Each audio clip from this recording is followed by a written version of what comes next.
আসসালামু আলাইকুম। কেমন আছেন বন্ধুরা? আলহামদুলিল্লাহ, আমিও ভালো আছি।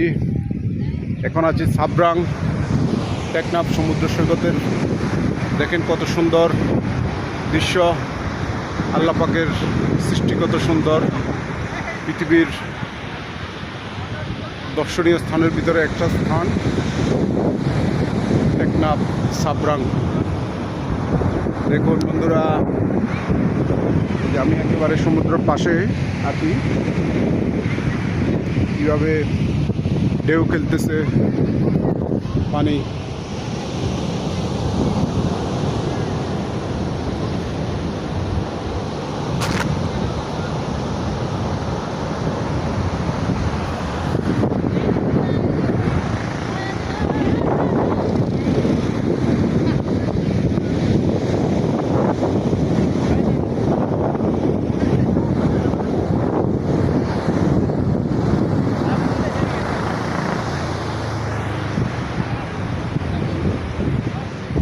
ওকে, ভালো থাকবেন বন্ধুরা।